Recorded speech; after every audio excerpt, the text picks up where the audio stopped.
Is what I describe in the novel becoming reality for us? Yes, it is a reality now, especially after these recent revelations that WikiLeaks puts out there about the CIA and their capabilities. I think especially alarming to myself and many others too, when we think about our television sets, our smart TVs. Everything nowadays is connected on the internet. We hear of the Internet of Things, and consumers have this appetite to plug everything into the internet, remote monitor and connect and download.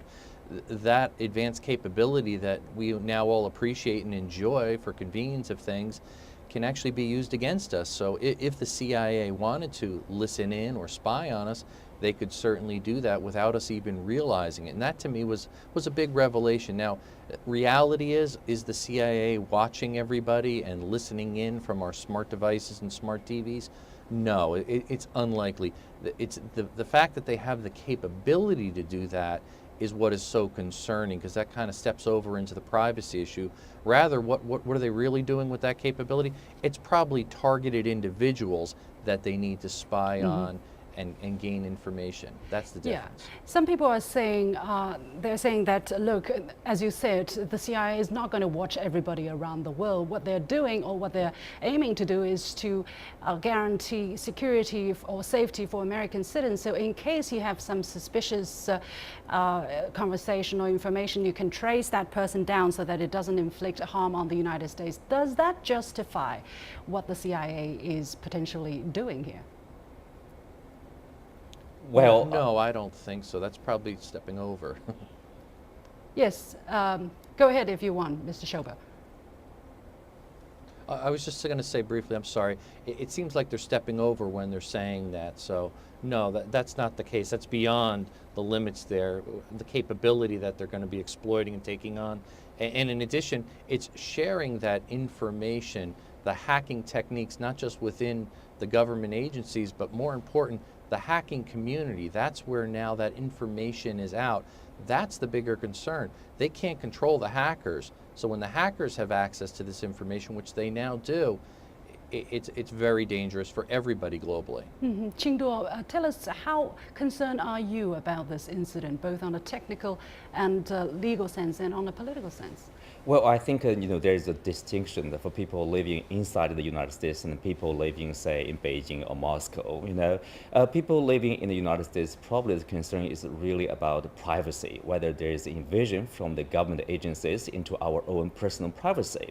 But for people living, especially governments and national leaders of other countries, as we know from 2013 Snowden case, that like even you are national leaders of Germany, Brazil, Indonesia, your personal phone can be listened in on, and also your email box can be hacked into. That's not an issue about legal or beyond legitimacy. It's really about the national security issue. It's more serious, I would say. Well, at this moment, people have the impression that, it's no news anymore. I mean, we have heard about it. The NSA, it's outrageous what the US is able to do out there, but still, we seem to be getting used to something that is already becoming norms here. Mr. Schober, is that where we're going? I mean, is there any turning point potentially in sight for, the privacy or the rights of people in other parts of the world to be screened from this kind of violation from the United States? Yeah, you make a great point. In my opinion, I think what's happened, especially in America and probably other countries too, many people have traded convenience for privacy and security and vice versa. So they'll opt oftentimes to be convenient to use a device or free email or whatever the case may be, and they give up this perceived privacy and security. In reality, we really don't have the privacy that we believe we have. And after the revelations from Snowden, what do we notice? There's been a big push on end-to-end encryption, especially on smartphone devices. And many people have gravitated toward WhatsApp with well over 1 billion users, or Signal, or other messaging apps. One that I use is SquealLock. So it's got end-to-end encryption, and it makes it very difficult for somebody to eavesdrop on that conversation. There were some misreports that saying that CIA can can hack into it and bypass the encryption. It was not exactly true. It was a little bit misreported.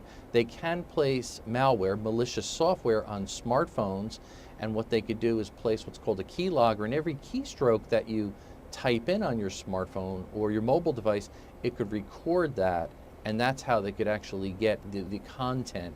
They were really not breaking any encryption or bypassing it from that standpoint. So you could use something as simple as an anti-keylogger to protect every keystroke, and that will help certainly there to protect your privacy.